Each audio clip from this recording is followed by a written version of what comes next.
Bienvenidos a Ruedecita Superstars Show. Bueno, pues bienvenidos nuevamente al Ruedecita en Superstar Show. Estamos con un colaborador que ya lleva varios episodios con nosotros, Adrián Quindimil. ¿Qué tal, Adrián? Muy bien, Javier. ¿Y tú qué tal? Pues aquí de nuevo de vuelta contigo para comentar en esta ocasión pues, noticias interesantes de actualidad que puedan resultar de interés social sobre todo. Así es, durante estas semanas pues nos hemos dado cuenta de que actualmente pues sucede que salen en las noticias, en prensa escrita o en televisión a veces, ciertos sucesos o acontecimientos que creemos que no se le da toda la importancia que requieren y bueno, hemos decidido traer aquí a este podcast algunas de estas noticias que más nos han llamado la atención, bien porque algunas hemos creído que no se les ha dado el suficiente altavoz como para ser la noticia que es, y otras porque bueno, nos gustaría comentarlas aquí entre los dos, ya que puede ser bastante ameno y bueno, se puede aprender quizás algún tipo de anécdota o aprender cualquier cosa acerca de ello. Incluso ya añadiría una cosa que al final siempre se nos fomenta o se nos ha fomentado el pensamiento crítico, ¿no? De formar un pensamiento crítico a lo largo de tu etapa de educación. Y al final lo que hacen los grandes medios masivos cuando tratan estas noticias, que les dan un tiempo de duración muy escaso, es tratar un poco de saber un poco relacionar esta noticia con la problemática de la que se habla o del tema que se habla en concreto, o el que se quiere tratar, o el que hay de trasfondo, y relacionarlo también con otras noticias o hechos pasados que también tienen una cierta correlación de lo que se habla en este caso. Así es importante ver un poco el contexto en el que van saliendo las cosas para entender mejor los hechos. Obviamente vivimos en una época en la que hay noticias, estamos inundados de noticias, diría yo, y hay miles de sucesos todos los días, la guerra que está sucediendo en Israel con Hamas, y bueno, se podría estar hablando en el podcast durante 6 horas seguidas hablando sobre diferentes temas. Pero bueno, no es el caso, vamos a intentar hacer un podcast, una duración entre 30 minutos, una hora, que sea ameno, que se pueda hablar abiertamente. Y bueno, para comenzar con el episodio de hoy hemos decidido pues empezar con unas conocidas declaraciones que ha tenido el presidente de la Confederación de Hostelería de España, en las que dice textualmente que en la hostelería siempre se ha trabajado a media jornada de 12 a 12, dejando un poco en entredicho pues los derechos laborales de estos trabajadores del sector de la hostelería. ¿Tú qué opinión tienes sobre estas declaraciones así hechas por esta persona? A ver, hay que recordar una cosa. Este señor se llama José Luis Isel, para que tenerlo claro, y quien está hablando es el presidente. Eso hay que tener en cuenta el cargo que representa y a quién está representando. Eso, para empezar, es el presidente de la Confederación de Hostelería de España, que se supone que representa a todos los empresarios y a todos los trabajadores dentro de estas empresas de hostelería y restauración, que se supone que tienen que defender sus derechos.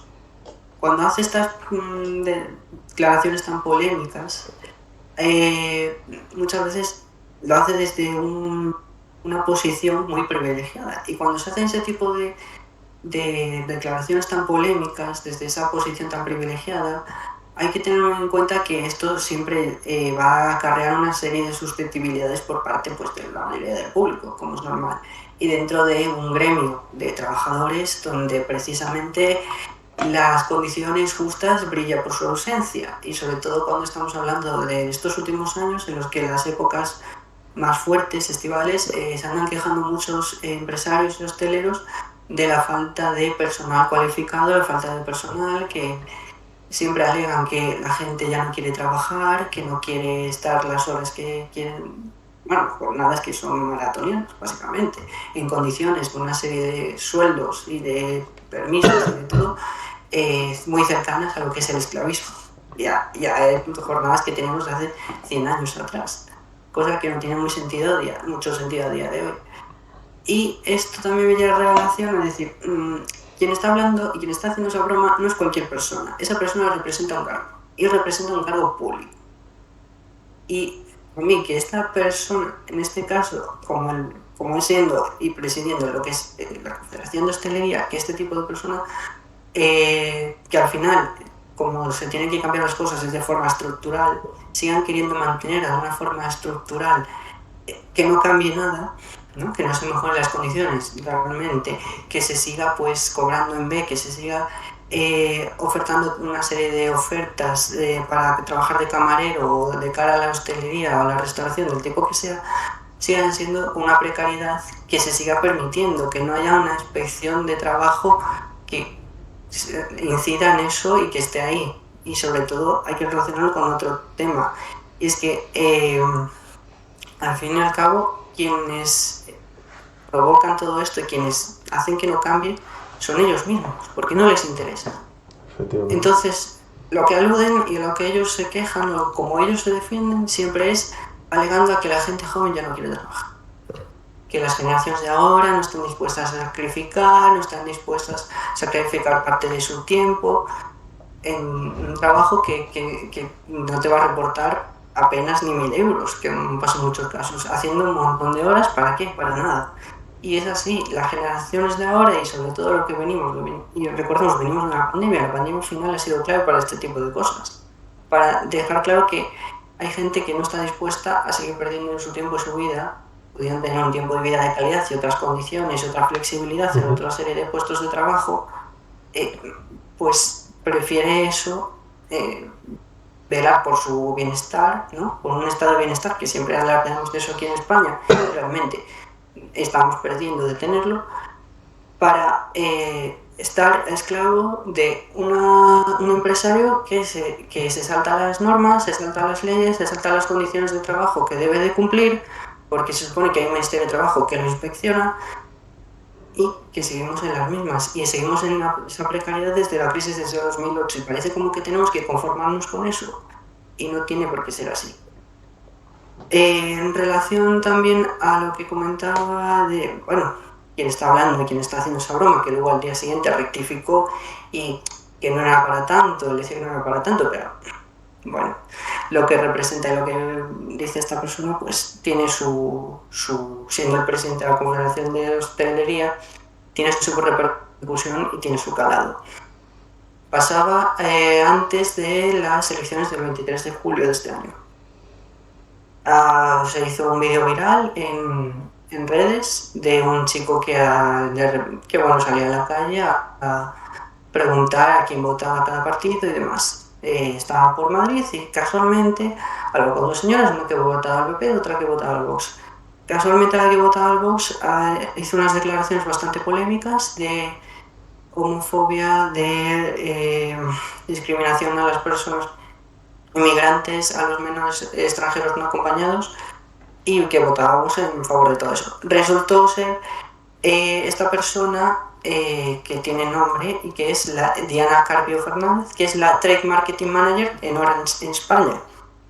Quiero decir, no se trata de cualquier persona, esta persona tiene un cargo en una gran empresa multinacional representando sobre todo a España, y que se la caracteriza porque lleva la parte del marketing dentro de esa empresa, cosa que generó mucha repercusión, sobre todo en Twitter, de forma negativa de cara a los clientes, ¿no? Una crisis, digamos, reputacional y de imagen de cara a lo que es Orange, de cara a esta empresa multinacional de telecomunicaciones, a la que al fin y al cabo eso es lo que un poco representa, ¿no? Sí, y es lo que vuelvo a decir, tienes un cargo de importancia en una empresa que al fin y al cabo tú estás, aunque sea una opinión personal, tú estás imponiendo una serie de cosas que, aunque no se mezclen, estás dejando claro, y al final es una cara visible hacia una empresa y tienes que dar una imagen, y por mucho que sea la opinión tuya personal, sabes lo que puede acarrear. Sí. Y lo que hicieron desde Twitter, o sea, desde Orange en España en Twitter, fue lanzar el siguiente comunicado, que bueno, para mí es dejarle el trabajo sucio pues al Community Manager de Orange España, para decir lo siguiente: En ese momento, ya te digo, tuvo una repercusión, esto fue en el 8 de julio de 2023, hace unos meses. Tuvo 1,3 millones de visualizaciones, o sea, tuvo una repercusión muy grande. Y dijo, para los que nos comentáis sobre las opiniones vertidas en redes por una empleada de Orange, que es como, si una empleada, es como decir que no es la directora de marketing de Orange en España, es como querer tapar un poco el bulto de, no es nada importante, es una empleada más. No es una empleada más, perdón. Estamos hablando de un cargo importante, que lleva el marketing de esa propia empresa. Afirmar que en Orange siempre trabajamos sobre valores de diversidad e inclusión. Así lo acreditan nuestras líneas de acción en el ámbito de nuestra responsabilidad desde hace 25 años. Y al siguiente dice, otro pequeño comunicado, la opinión de un empleado expresada en el ámbito personal no representa en absoluto nuestra compañía.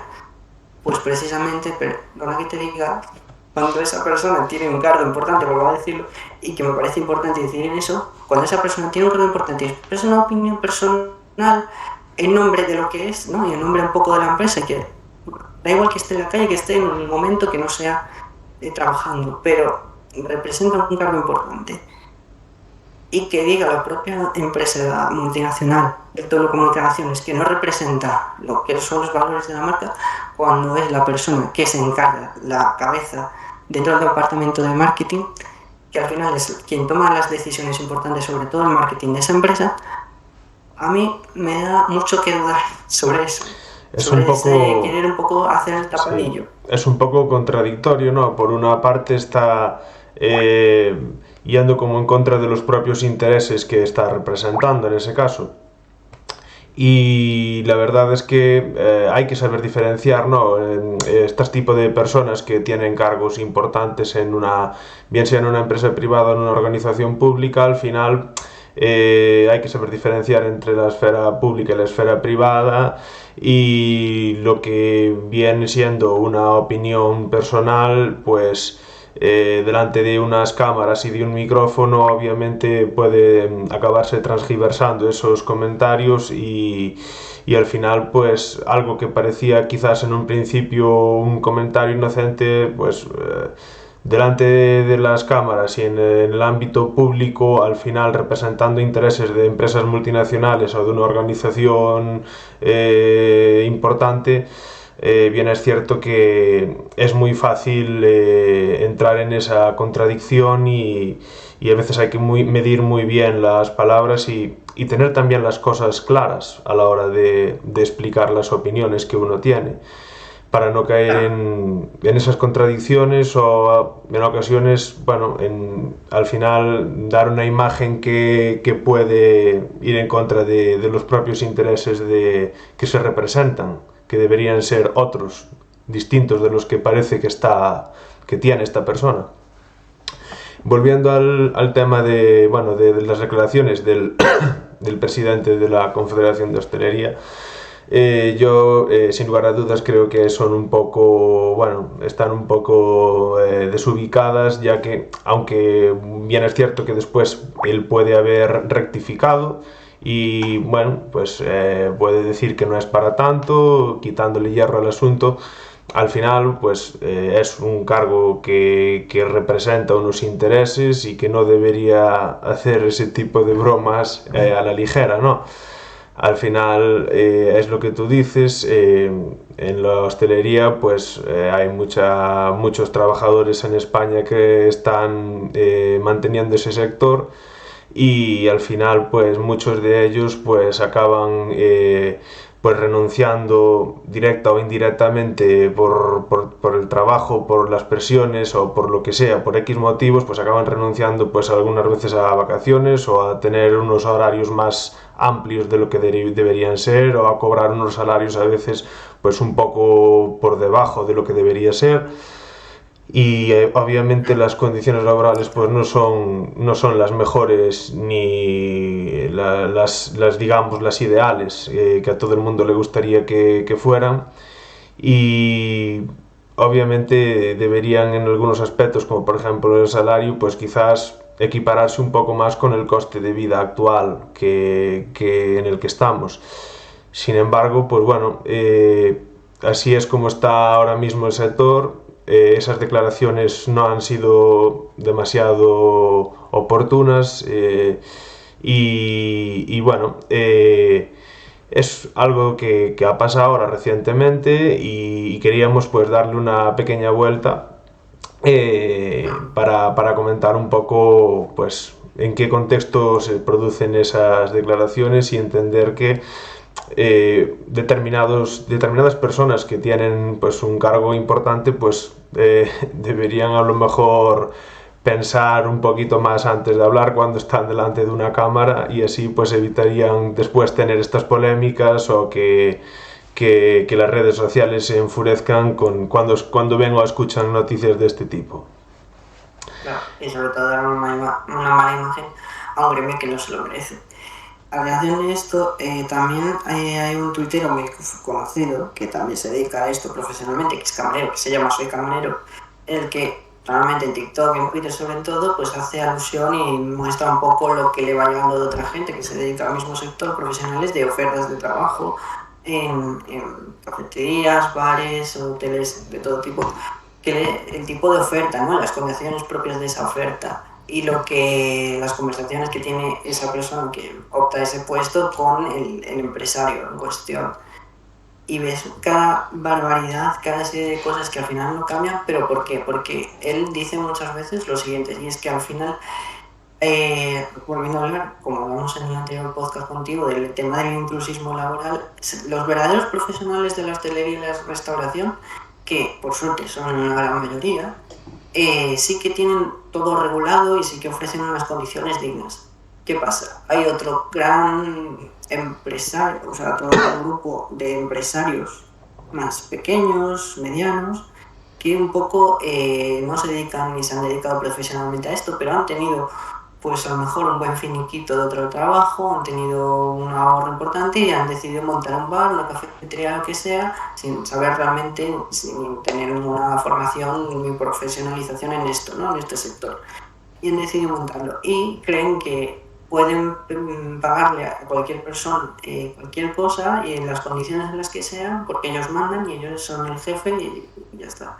Y al final con lo que hay que acabar es con ese tipo de empresas y de empresarios que aprovechan pues de cualquier sector, en este caso concreto de la hostelería y de la restauración, para montar un negocio que realmente no es nada profesionalizado y que tiene la suerte de contar porque hay mucho profesional que está cualificado, que tiene una formación, porque al final la camarera no puede entrar cualquiera, lo vuelvo a decir, como en cualquier otra profesión, y en este caso pues tiene que haber una regulación ante todo eso y que se aprovechan de toda esa precariedad en la que vivimos. Efectivamente, al final nos encontramos con muchos negocios que a veces están, digamos, gestionados por personas que lo que están haciendo es aprovecharse de la precariedad laboral, personas que a lo mejor no tienen, digamos, las capacidades necesarias para poder gestionar un equipo de trabajo formado por 1, 2, 3 o 4 trabajadores, bien sea un camarero o dos, un cocinero, pero que simplemente están ahí, lo que tú bien dices, pues porque han decidido arrancar ese negocio, pero no tienen, digamos, ni una formación básica ni unas capacidades que les permitan gestionar un grupo humano, porque al final en el día a día trabajas con otros compañeros y porque tú seas el jefe eso no significa que puedas exigir absolutamente todo y al final del día pues que hacer la caja, marchar para casa y como si no hubiera pasado absolutamente nada. Al final se trata un poco de saber manejar un poco el equipo de manera que la gente pues rinda en el trabajo pero al mismo tiempo vengan a trabajar, no que se marchen para casa deseando no volver a verte nunca más, porque para poder abrir todos los días, al final si las personas a las que se supuestamente mantienen tu negocio porque trabajan para ti, si no quieren ni verte delante, difícilmente se le augurará un buen futuro a esa empresa. Hay que tener en cuenta, ya esto como funcional me parece importante destacar que al final las personas ahora nosotros estamos dispuestos a trabajar una serie de horas y creo que al final lo mejor que puedes hacer es generar unos puestos de trabajo, que se repartan mejor los horarios para que al final una persona no esté trabajando 12 horas seguidas y la otra persona esté trabajando en fines de semana, sino que se reparta a medida jornada, cada uno le ofrece unas condiciones normales, dignas, tiene un horario razonable, una serie de vacaciones y de condiciones buenas que realmente sean atractivas para esa persona que quiere optar, que a lo mejor es su pasión y su profesión y se ha estudiado y ha formado para eso, y por esa precariedad que le está sometiendo constantemente, realmente decide pasar, ir a otra cosa, aunque no sea lo que quiere, pero al final lo que más te va a compensar y por lo que vas más a mirar a día de hoy es un poco las condiciones que te ofrecen, si es compatible o no, si puedes conciliar con tu vida personal. Ujú. Y al final eso es lo más esencial, lo más importante, por mucho que esa sea tu profesión. Si no puedes conciliarlo, olvídate que hay gente que no está dispuesta. Y nosotros, las generaciones nuevas, pues no estamos dispuestos, como hacían nuestros padres y nuestros abuelos, porque no les quedaba otra, pero nosotros no estamos dispuestos a tener que someternos otra vez a eso. Eso no avanza, la sociedad no consigue que avance en ese sentido. Y de alguna forma nosotros, nuestra generación Z, milenios, tenemos que de alguna forma romper con todo eso establecido. ¿Y cómo lo rompemos? Pues frenando, ¿no? Poniendo límites en ese tipo de cosas que nuestros padres y abuelos pues a lo mejor no han sabido poner porque no les ha quedado otra opción que optar a eso, pero sabemos que hay opciones y maneras de hacer las cosas bien y de poder adoptar un trabajo que realmente te gusta, que te pueda ayudar a conciliar tu vida personal con la vida laboral y que tengas unas condiciones dignas, y eso es a lo que aspiramos todos. Entonces, sabiendo que hay mil oportunidades, ya no en España, pero fuera de España, que me ofrecen mucho mejor, pudiendo irme a Inglaterra, a Noruega, donde sea, no me voy a quedar aquí, pudiendo vivir en un sitio donde voy a estar mejor. Efectivamente, efectivamente. Al final yo creo que la vía de la conciliación es muy importante para que y una mayor flexibilidad para que se pueda equilibrar un poquito más esa tensión entre el trabajador y el empresario y que bueno, quizás el trabajo no, bueno, sea un poco más flexible en términos de horarios, y al final se trata de eso, de que ambas partes tienen que quizás ceder un poquito en lo suyo para que no sea siempre el trabajador el que esté como poniendo de su parte constantemente para que el negocio salga a flote. Totalmente.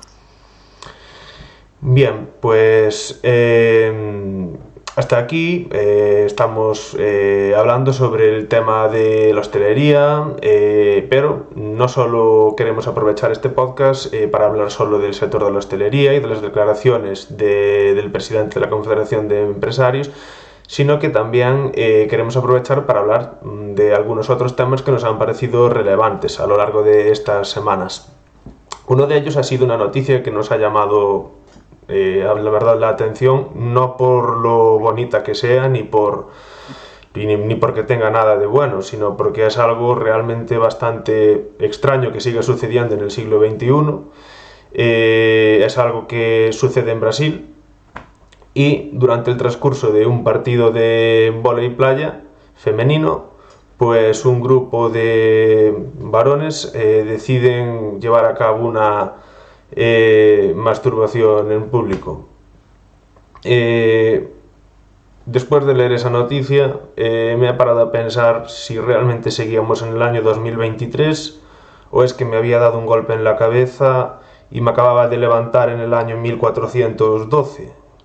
No lo tenía del todo claro, la verdad. Es normal, y hay que aclarar que esto ha sido los estudiantes de la Universidad de Santa María, ¿vale?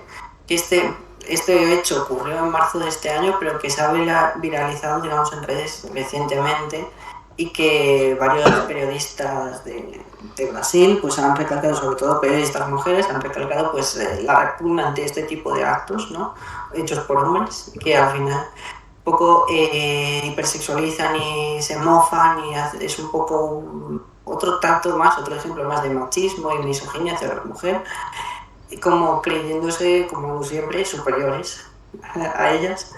Y al final estamos viendo, ya no solo fuera de España, sino en España propiamente, estamos viendo últimamente gente muy joven, estamos hablando de chavales que están en pleno instituto, de la universidad, comportamientos, incluso ya más hacia más pequeños, comportamientos totalmente machistas, agresiones sexuales, otra serie de vejaciones y de comentarios hacia las mujeres, más en concreto, masivamente, pero hacia el colectivo LGTBI, lo que sea, la feminidad como tal.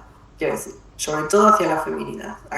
Tener unas actitudes femeninas, un comportamiento femenino como tienen las mujeres, como no todas, pero bueno, como tienen, es como algo peyorativo, ¿no? Se trata como algo peyorativo y al fin y al cabo lo hemos visto el año pasado cuando surgió en una residencia de estudiantes, no recuerdo ahora de qué zona, que de repente se encendieron todas las luces de donde estaban sobre todo los chicos, jaleando a las chicas, donde ha surgido también en La Rioja, en la Facultad de Magisterio, en un WhatsApp privado, donde se hacían comentarios de todo tipo de obscenidad, muy hipersexualizados hacia las mujeres, hacia las compañeras, ¿no? De los compañeros hacia las compañeras de la Facultad de Magisterio que estudiaban con ellas. Hacían una serie de comentarios que voy a reproducir, pero me parece horrible. Y al final estamos viendo todo ese tipo de cosas y un montón de historias de agresiones de chavales muy menores a otras chicas y demás, y en grupo que estamos asistiendo a unas atrocidades que yo no vamos a decir, ni voy a decir yo que en mi época de los 12, 15 éramos aquí todos perfectos y éramos todos muy pulcros y santos, no vamos a decir eso. Pero creo que llegar a esos extremos nunca hemos llegado. O sea, yo lo que vi en mi entorno, que igual es un entorno más cerrado, pero lo que vi en mi entorno en mi instituto, para nada surgía ese tipo de cosas.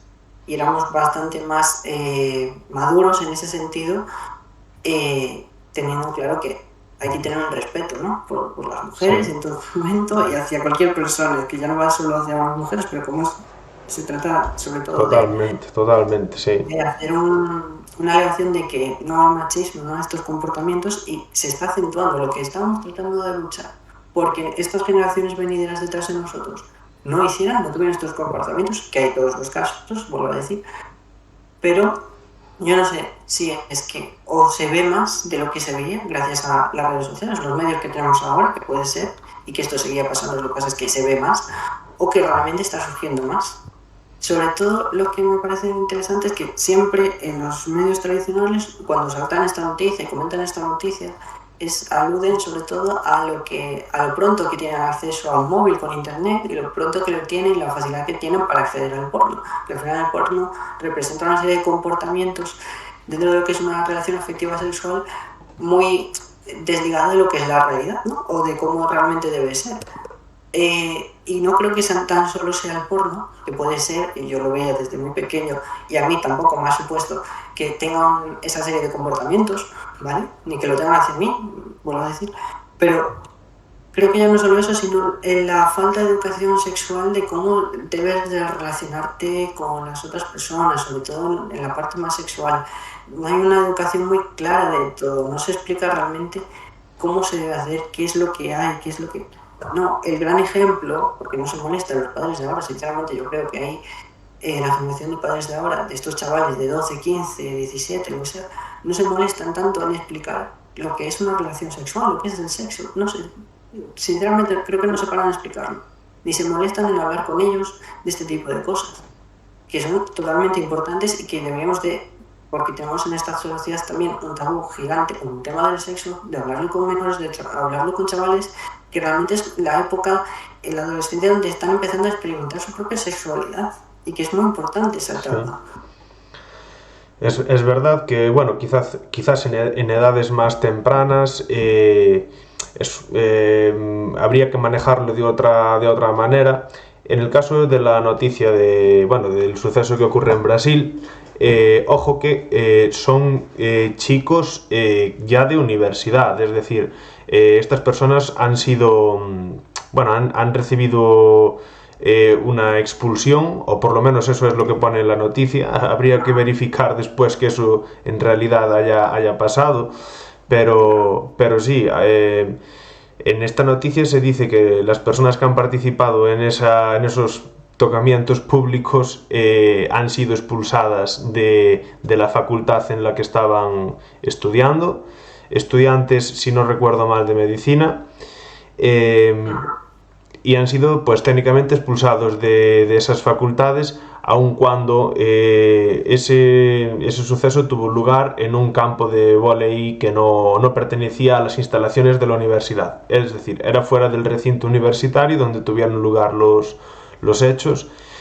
Y aún así, pues la facultad correspondiente decide expulsar o expedientar a estas personas para que, bueno, para abrirles un expediente disciplinario, entiendo que va a expulsarlos. Insisto, habría que verificar que esto realmente haya pasado y no se haya puesto en el periódico y después, a la hora de la verdad, todo sigue igual. De hecho, especifican que claro, que como ha sido fuera de las dependencias de la universidad, como tú decías, y sin la responsabilidad, digamos, directa sobre tales competiciones, dicen que bajo el reglamento que ellos tienen en la universidad han aplicado la sanción más severa prevista en el reglamento, claro. Porque en un momento tú esperas que vaya a suceder este tipo de cosas, pero hay que adaptarse a los tiempos de hoy, hay que adaptar el propio reglamento y las leyes a los tiempos de hoy, a las cosas que pasan hoy en día. Y que por mucho que el rector, ¿vale?, lo haya hecho y que los haya identificado y que haya una expulsión, habría que ver cuánto ha sido esa expulsión, si la sanción ha habido más allá de una mera expulsión, porque realmente es algo gravísimo. Y de cuánto es la sanción tan severa que ellos dicen, y severo en qué se materializa esa severidad de esa sanción que has impuesto. También señalan que lo han llevado a las autoridades, que me parece muy bien, no solo se queda en el ámbito educacional, sino también en el ámbito de las autoridades públicas, que son las que más o menos pueden hacer algo más, y siendo también personas adultas, hasta la mayoría de edad, se pueden atribuir otra serie de cargos que los llevan a la cárcel, los llevan a sentenciar en un juicio que realmente es lo que se merecen, y que habrá otro tipo de investigaciones, porque seguramente no es el primer caso ni va a ser el último que haya sucedido en la universidad con este tipo de gente. Es realmente llamativo. Grupo de varones mayores de edad, porque si son universitarios obviamente son mayores de edad. O sea, esto no ha sido un grupo de niños de 8 años en el patio de la guardería, son un grupo de mayores de edad, llevan a cabo tocamientos públicos delante de un partido de vóley playa.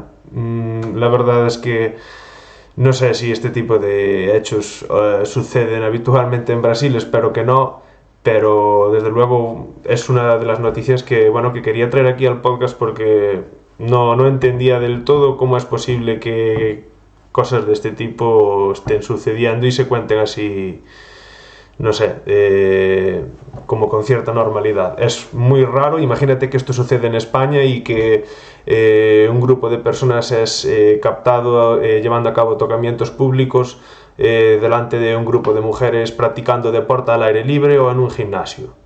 ¿Qué le sucedería a un grupo de personas en España que son cogidos haciendo esto? Tanto como eso no, pero sí que, por ejemplo, cuando se trata de mujeres que juegan al fútbol, referido a competiciones deportivas, o hay una mujer que es árbitro, que está arbitrando un equipo de chavales pequeños, de chavales de niños, en un partido de fútbol, y cuando es la mujer la que arbitra ese partido de fútbol, la de cantidad de impropios insultos, ya no por parte de hombres, de los padres, sino por parte de madres también, que hace eso, y eso a lo mejor son chavales muy jóvenes, 17, 18 años, que están sufriendo toda esa cosa. Y aparte hay que destacar una cosa, también el Ministerio de las Mujeres de Brasil se pronunció para denunciar estos hechos, como tiene que ser lógico, porque ya han dicho que actitudes como la de los alumnos de medicina de la UNISA jamás deben ser normalizadas. Obviamente este tipo de cosas no tiene que estar normalizadas. Por desgracia, hay una parte de la sociedad que todavía sigue encauzada en que unos valores tradicionales que tiene muy arraigado que este tipo de cosas se puede permitir y no pasa nada. No ha pasado nada durante muchos años, pero ahora ya no. Y que tienen que ser combatidas con el rigor de la ley, como ha sentenciado el propio Ministerio de Mujeres de Brasil. Al fin y al cabo, hay muchas cosas que cambian, muchos comportamientos machistas de mayor grado o menor grado. Este no es de los mayores, pero Sí. sí que cada uno de Pero ellos representa un, una un serie hecho, de un cosas.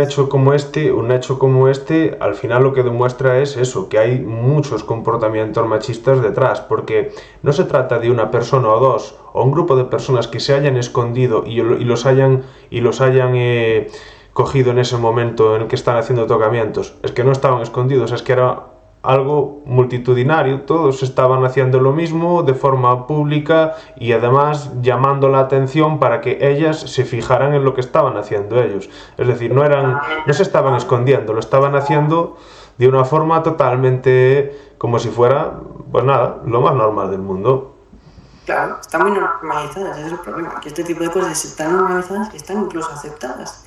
Incluso hay gente que seguramente no lo vea nada malo. Es como, vamos a ver en qué momento. Si pasara al revés, entonces sí que sería como algo que nos llamaría la atención y diríamos, ¿cómo puede ser esto con una chica, una mujer, una cosa?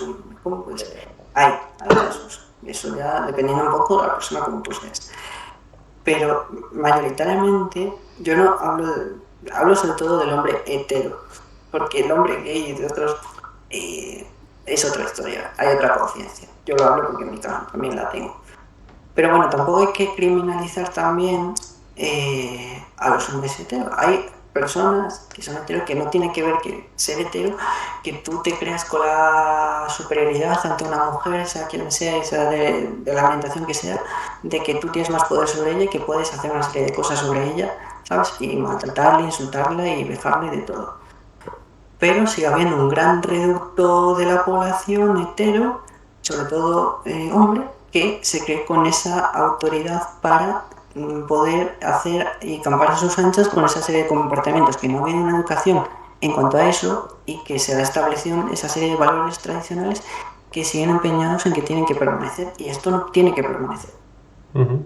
Porque recordemos que están muriendo muchas mujeres aquí en España por ese tipo de cosas.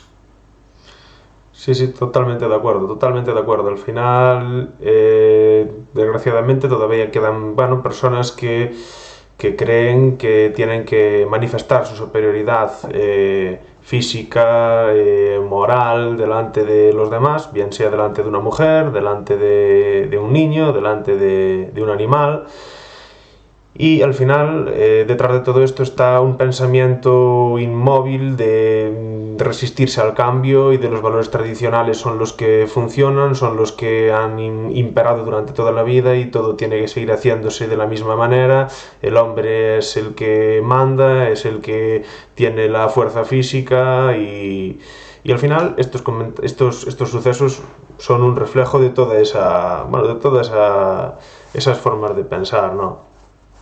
Y de un miedo al fin y al cabo de que creen que dejando que las mujeres y demás estratos de la sociedad se equiparen a ellos y a poder tener todas las mismas oportunidades, que ellos van a perder una serie de derechos que tienen, claro, una serie de privilegios que ellos disponen ahora, de esa aire, de esa superioridad que tienen y que han tenido siempre.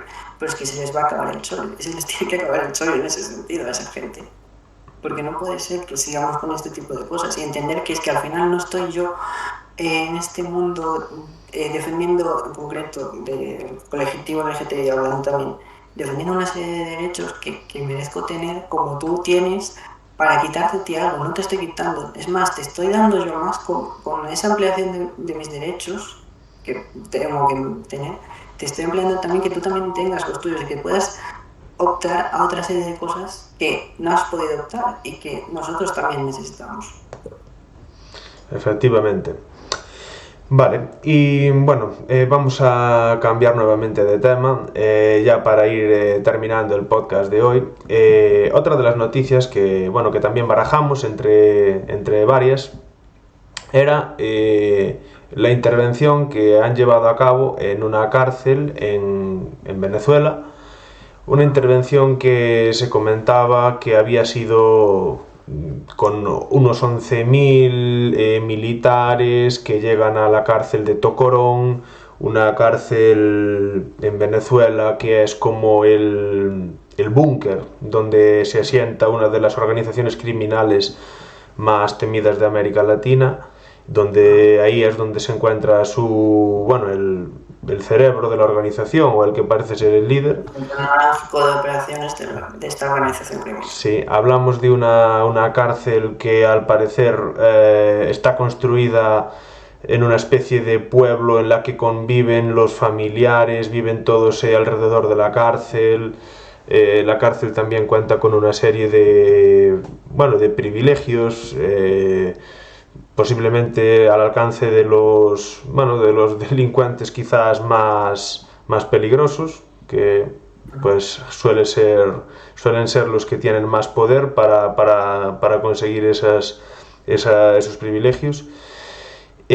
Hablamos de una intervención que se lleva a cabo con 11.000 militares, una bestialidad.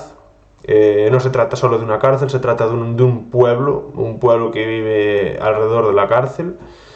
Y se comenta en la noticia que el que es el cerebro parece ser que huye de esa cárcel. No se sabe muy bien. Hay que explicar que ha pasado muchos años al final los de Tren Garagua, que son la organización criminal de la que estamos hablando, llevan años ahí como el centro neurálgico de operaciones, ¿no? Donde están así los mandatarios dentro de esta organización criminal, donde están ahí encerrados y haciendo todo tipo de... llevando a cabo sus tretas, sus trabajos, sus cosas. Y está ubicado a unos 140 kilómetros al suroeste de Caracas, de lo que es la capital, y que es a día de hoy, porque recordemos que, por ejemplo, los Latin King ya están disueltos, pero es el mayor grupo de crimen organizado, ya no solo en Venezuela, sino hasta en 7 países a lo largo de Latinoamérica, y que no han precisado, que me parece resaltable, si ha habido víctimas en esa redada, en ese momento que los policías y militares han hecho esa redada, y qué ha pasado, cuál es el estado realmente de los líderes e integrantes de toda esta organización criminal que han podido, capturar en esta cárcel, ¿no? Así es. Leyendo el artículo he visto que hacen una entrevista a una persona que trabaja como funcionaria dentro de la cárcel. Los militares obviamente iban armados, posiblemente han utilizado alguna de las armas de fuego para llevar a cabo algún procedimiento de intentar intimidación, pero en ningún momento se comenta que ha habido algún muerto ni heridos. Es como muy secreto todo, no sabemos exactamente cuál era la finalidad de esta intervención, si la intervención se ha llevado a cabo porque buscaban una persona en concreto, si estaban tratando de evitar la fuga de algún preso clave. No se sabe exactamente cuáles son los motivos que hay detrás. Incluso podría deberse a que llevan a cabo una intervención en la cárcel para distraer la atención cuando realmente está sucediendo algo que no debería suceder en otro lado. Lo que está claro es que es la intervención militar en una cárcel en Venezuela la más grande que se ha llevado a cabo, no sé si en toda la historia de Venezuela, pero sí en el gobierno de Nicolás Maduro. Y desde luego no me parece algo menor, y me gusta la idea de traerlo aquí al podcast para comentarlo, porque desde luego se trata de una cárcel que es el centro neurálgico, como tú dices, de una de las organizaciones criminales más peligrosas de América. Se dedican a cualquier clase de delito que os podáis imaginar, desde narcotráfico, trata de blancas, incluso son sicarios, es decir, son capaces de ofrecer matanzas a cambio de dinero, es decir, secuestros, todo lo que te puedas imaginar de lo que un delincuente, de lo que una banda organizada criminal puede llevar a cabo, desde muertes, tráfico de drogas, todo tienen, digamos, un abanico de posibilidades para meter dinero a la organización que pasa por muchos canales, asesinatos, drogas, da igual. Por lo que eso les ha llevado a convertirse pues, en una de las organizaciones más peligrosas. El líder no se sabe si está dentro, creo que es muy complicado conocer el paradero de esa persona y entiendo que la intervención debería ir por ese sentido, de intentar coger al líder de toda la organización. Claro, pasa como ha pasado en este tipo de organizaciones criminales y terroristas, como pasa en Latinoamérica, como pasa en otros países. Al final se trata como de coger al cabeza de turco, ¿no? La cabeza visible, que sea algo muy que se haga notar mucho en los medios de comunicación, que se difunda mucho, como diciendo, como hemos acabado con el principal líder, hemos acabado ya con todo. Y es que realmente la que es la periodista investigadora venezolana, Rosa Rizquez, lo que dice también es que esta intervención que surgió, ¿vale? Con estas actividades criminales que como decíamos en 7 países en América Latina, no implica directamente que la organización se haya desmantelado. Si está presente en otra serie de países, habrá alguien que, como ahora el líder como tal, que estaba vigente, ya no está, habrá otro que se ponga como líder o lo pongan como líder para continuar con sus actividades delictivas, aunque no sea en Venezuela, pero que sí sea en el resto de los países en los que está presentes. Al final son una serie de organizaciones criminales que esto se va dando. Cuando hablábamos de Al Qaeda y Saddam Hussein, un caso ya muy histórico, por mucho que se disolviera y al final Estados Unidos lo capturara y lo asesinara y demás, esa organización criminal siguió operando y sigue operando. También hay que tener en cuenta que tanto en Venezuela como en México, sobre todo, son 2 países en los que al final está presente las organizaciones a nivel estratégico y geográfico y situacional de los distintos barrios y zonas donde, pues eso, donde trabajan, donde hacen sus actividades delictivas, son quienes mandan, son la autoridad aquí, preferiblemente antes que las autoridades propias del gobierno, los policías, militares, etcétera, son quienes mandan en este tipo de cosas. Y como te decías, al final están cerca de una población, esa población se rige en una jerarquía por lo que mandan ellos. Y ellos que mandan los tienen una serie de normas que hay que acatar, y si no, pues las consecuencias que implica para esa gente. Así es. Y bueno, esta era la última de las noticias que traemos en esta ocasión al podcast.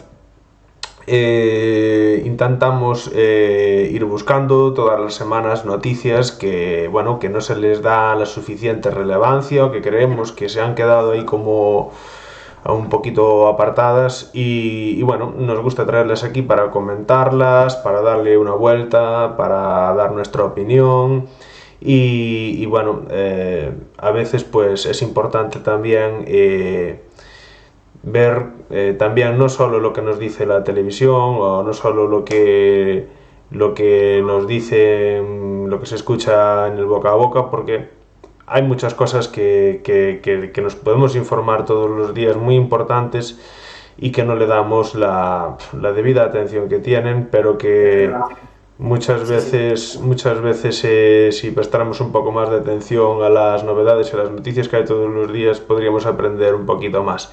Que al final aquí es nuestra intención intentar informar un poquito, dar nuestra opinión y nada, entretener sobre todo. Sí, y con esto que comentas, yo sé que es verdad que está el tema noticia que vamos a comentar ahora, no tenía ni idea. O sea, imagínate hasta qué punto se ha hecho notar o han hecho que se note o que se hable de ello como para que tú no te des cuenta de este tipo de cosas, ¿no? Y que al final nos afecta más propiamente aquí. Sí. Porque hablamos de que hay una denuncia colectiva del fraude de los productos veganos que imitan pues, productos propios del mar, ¿no? Pescados y mariscos. ya que, bueno, como bien dice, que los preparadores, agricultores y las conserveras piden al gobierno central pues retirar esos productos que imitan, ¿no? Que son veganos, con este tema del veganismo, de esta tendencia vegana, ¿no? Que porque confunden claramente al consumidor y que están elaborados a base de soja, guisantes, habas, arroz, que tienen un mínimo de porcentaje de aceites de algas, entre otros, son vegetales puros y duros, y que esas imitaciones de productos pesqueros confunden claramente y que al final no tienen ni pueden contener la serie de nutrientes que realmente un pescado o un marisco tiene. Así es. Otra noticia que ha salido también en las últimas semanas, el Ministerio de Consumo ha recibido varias denuncias por parte de algunas asociaciones y confederaciones relacionadas con los mariscos y productos del mar, denunciando que algunas empresas están intentando posicionar productos que intentan hacer como buscar la similitud con un producto del mar, poniéndole la etiqueta de vegano, es decir, intentando engañar al consumidor, haciéndole creer que se va a consumir un producto que es vegano, pero que además cuenta con las propiedades y los valores energéticos de un producto del mar. Y después realmente lo que hay en esa lata no es un producto del mar, es un puro vegetal, algo elaborado con guisantes, es decir, lo que te estás comiendo no es nada vegano, ni es un producto, bueno, es algo vegano, pero es un producto vegetal, no es un producto del mar. Simplemente están, pues, utilizando la corriente del veganismo, que cada vez más personas están, digamos, intentan consumir productos veganos, pues al final ven que ahí hay un nicho de mercado y lanzan para las personas que consumen productos veganos, pues algo que puede parecer un producto del mar, pero que realmente no tiene nada que ver con un producto del mar. Y si vamos a lo básico, a ver, ¿desde cuándo una carne, el atún, tiene que ser vegano? ¿Por qué tiene que llevar implícito que sea vegano cuando no es? O sea, estás comiéndote un animal. ¿Por qué el añadirle a todo vegano implica que tú, para tu conciencia personal, que no es para... Cuando alguien opta por una opción, ¿no?, de un hábito de alimentación, cambiarlo de forma tan drástica, opta principalmente porque quiere un poco, pues eso, esa huella que generas del consumo de carne, de pescado, pues sea cada vez menos, ¿no? Que sea bueno y beneficioso para tu cuerpo y demás. Pero claro, estás aludiendo a que eso que quitas de la carne del pescado, esos nutrientes que te aportan, que son necesarios para tu cuerpo, que tú necesitas obtener, y los obtienes, todo el tema de los omegas vienen del pescado, vienen del marisco, son esenciales. Lo estás sustituyendo por otra serie de complementos que son más químicos, artificiales, que al final, ¿qué estás consiguiendo con eso? O sea, consume de forma, pues, más o menos equilibrada de carne, pescado, verduras, frutas y demás. Intenta un poco equilibrar todo eso y no te apuntes a una moda, porque al final es una moda con una idea de que como eres vegano es respetuosísimo con el medio ambiente. No, pero perdona, ya no solo con ser vegano, pero tendrías que cambiar otra serie de hábitos, no solo en tema de la alimentación, para poder llegar a ser respetuoso al 100% de todo con el medio ambiente. Si tú quieres eso y lo que más te preocupa es eso, tienes que aplicar otra serie de acciones en tu vida, en tu día a día, para realmente llegar a ese objetivo, ¿no? De tratar de ser más respetuoso, de generar una menor huella de carbono, huella ecológica dentro del planeta, tu aportación, ¿no?, que va a suponer, y que se generará menos de eso. Pero estás consiguiendo algo totalmente al contrario, que es estás recibiendo menos nutrientes necesarios, estás perjudicando tu salud, te estás comiendo algo que tú crees que te va a ayudar, que no te va a ayudar en nada, te estás privando de eso y, sobre todo, que estás pagando más por un producto que realmente... ¿Para qué quieres? O sea, es que me parece totalmente básico decir, no es un producto vegano, no tiene por qué ser el atún, el salmón, el marisco, un producto vegano, no lo es un animal. ¿Para qué lo vas a vender como vegano? No tiene sentido. No tiene ninguna clase de sentido, al final para las únicas personas que tiene sentido es para los que lo están vendiendo, que están ganando dinero a costa de engañar a los consumidores. Eso pasó ya, y no hace mucho. Venimos de una época en que a todo producto se le ponía el aditivo, el apellido bio. Se ponía todo. Y era como, a ver, ¿qué significa que eso sea bio? ¿Qué me va a aportar que ese producto sea bio frente a otro que es totalmente similar, con los mismos valores nutricionales que no lo es? ¿Qué tiene de diferente? Al final es una mera estrategia de marketing para que lo bio, como es lo mejor, como al final redes sociales, influencers, compran, venden eso, consumen eso, y te dicen y te muestran que es lo mejor, que le ha beneficiado en esto, lo otro. Al final tú, y hay muchas campañas que hacen estas empresas para que tú lo compres frente a otro producto que es muy similar, pero que no es bio.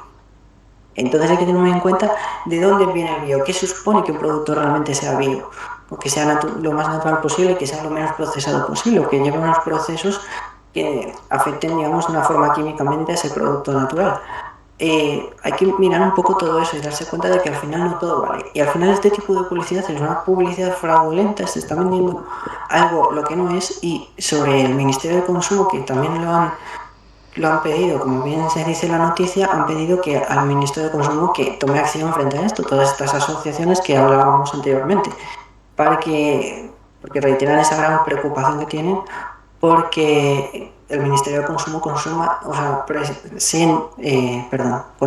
que este tipo de productos se siga comercializando. Deberían expulsar estos productos del mercado y poner una sanción económica a los responsables, a los productores, porque no puede ser que un producto esté haciendo entrar en pérdidas a otra empresa que sí está poniendo a la venta un producto que es un producto del mar, que tiene unos valores energéticos, que te va a dar unos valores nutricionales determinados, que le pongas al lado un producto que te esté vendiendo, que tiene esos mismos valores energéticos, esos mismos valores nutricionales, pero que además es vegano.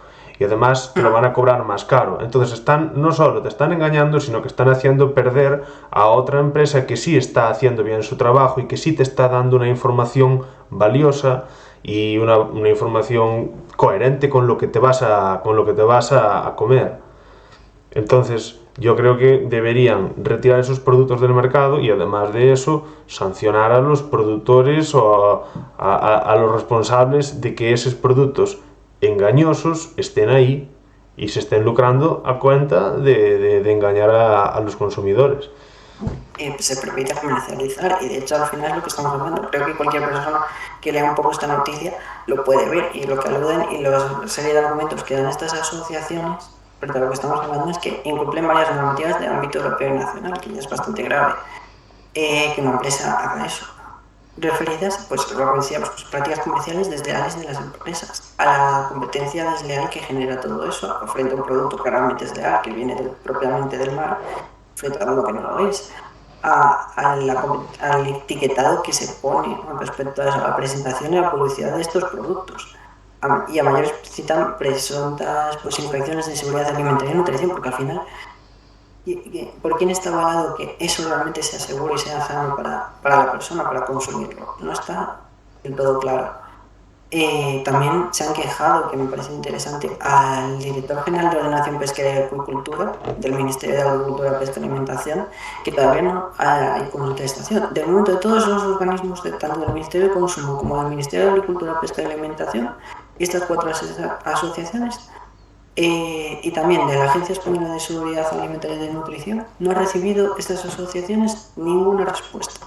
Yo creo que cuanto antes se tendría que tratar de trabajar que estas organizaciones públicas, gubernamentales, tengan que poner foco en esto y trabajar en dar una respuesta, porque al final tienen que darse cuenta de que lo que no querrán, y espero yo que no quieren, y sobre todo conociendo cómo es, en este caso, el ministro de Consumo que tenemos actualmente, otra serie de leyes que ha hecho, que ha fomentado otra serie de cosas y cambios que ha fomentado que me parece que han estado bien, algunos acertados más, otros menos, pero en general bastante bien.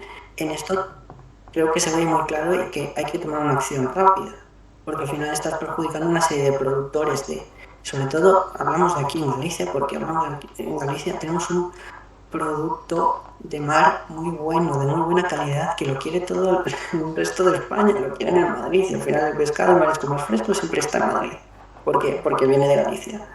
y porque en Galicia hay la calidad que no hay en otros sitios. Entonces tenemos que reivindicar también que el producto natural que viene de lo que es del mar, del pescado y del marisco, tenemos que reivindicar eso, y las asociaciones y las empresas que se dedican a la conservación y confección de este tipo de productos marítimos tienen que sacar pecho de decir esto es lo natural y es bueno, y porque venga de un animal no es malo. Y hay que un poco quedarse con la idea de que, joder, como viene un animal, estamos matando a un animal. Es esencial, si no, no llegaremos a donde estamos llegando como personas, ¿sabes? Como el ser humano, la evolución como llegamos. Sin todo este tipo de nutrientes esenciales, no llegaremos a donde estamos. También hay que tener claro eso. Totalmente. Al final, desde la prehistoria, el hombre ha tenido que cazar para poder sobrevivir. Si no hubiera sido por la caza o la pesca, pues tampoco estaríamos aquí. Obviamente, pues cada uno tiene sus preferencias y cada uno es libre de alimentarse y de comer pues lo que le venga en gana. Pero desde luego que la gente también tiene que saber que cuando va a comprar, pues hay productos que te están diciendo que son veganos, pero que después realmente son una mera copia de un producto que te venden los mismos valores nutricionales que realmente no tienen. Por lo tanto, vale para vender como vegano, pero realmente están llevando a cabo una competencia desleal contra empresas del sector que sí están ofreciendo un producto bueno y de calidad. Claro, y que también hay que tener en cuenta una cosa. Siempre es lo mejor que cuantos menos productos procesados consumamos, va a ser mejor, que sea natural, que venga tal cual, como se pesca, como sale de la tierra, como se caza, quiero decir, cuanto más natural, siempre va a ser mejor. Y a saber qué procesamiento, porque lo que es superprocesamiento tiene esos productos que realmente no vienen tal cual naturales. Seguramente llevan un tratamiento, una serie de cosas que no sabes ni seguro que llevan, ni que te dicen que llevan, que precisamente comerte un pescado fresco que coges en la pescadería de tu zona, de tu barrio, que sabes que viene directamente del mar y que no tiene ningún proceso más. Es tal cual el producto natural. ¿No será mejor eso para nuestra salud? Y consumir tanto la carne como el pescado de una forma más equilibrada. Es que es así de sencillo. Tal cual, pues sí. Bueno, pues esperemos que estas reivindicaciones lleguen a buen puerto, si sirven para digamos, meter un poco de prisa y que el Ministerio de Consumo trate esas denuncias que ya han interpuesto las asociaciones correspondientes, pues bienvenido sea. Y bueno, hasta aquí el podcast de hoy. Hemos comentado 4 noticias. Creemos que en las últimas semanas han sido un poco las que más han estado ahí llamándonos la atención, pero en los próximos episodios pues podemos incluir alguna más. Todo depende de lo que nos vayamos encontrando, de lo que vaya apareciendo. Podemos comentar algo que pueda ocurrir en España o fuera de España, y al final pues se trata un poco de traer aquí todo aquello que nos parece a nosotros interesante de comentar, que vale la pena sacarlo aquí porque no ha tenido la relevancia que a lo mejor debería tener, y con la finalidad de entreteneros. Así que bueno, encantado de volver a participar contigo, Adrián, en un episodio más. Y nada, seguimos en contacto, y para el próximo episodio volveremos con nuevas noticias, nuevos comentarios, nuevas opiniones, y para tratar de entreteneros y de que estos vídeos pues si pueden servir también para ayudar a alguien, o que alguna persona pues mira que se entere a través de nuestro canal de algo que no sabía, que le pueda facilitar un poco la vida en algún modo, pues mira, también está muy bien.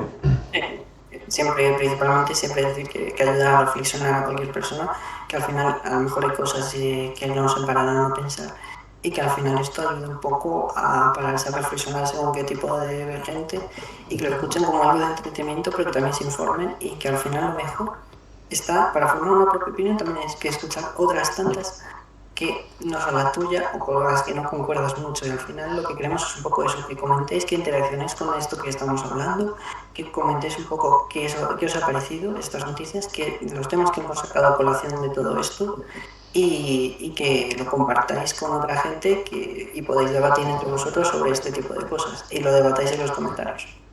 Efectivamente, ya sabéis, en comentarios podéis comentar, opinar y demás, compartir el vídeo y bueno, poco más. Si os ha gustado, dejáis un like. Si queréis ver más vídeos de este canal, sabéis que podéis suscribiros. Hay una amplia variedad de secciones en el canal, podéis ver vídeos divertidos, de humor, podcast, hay un poco de todo, así que muchísimas gracias, Adrián.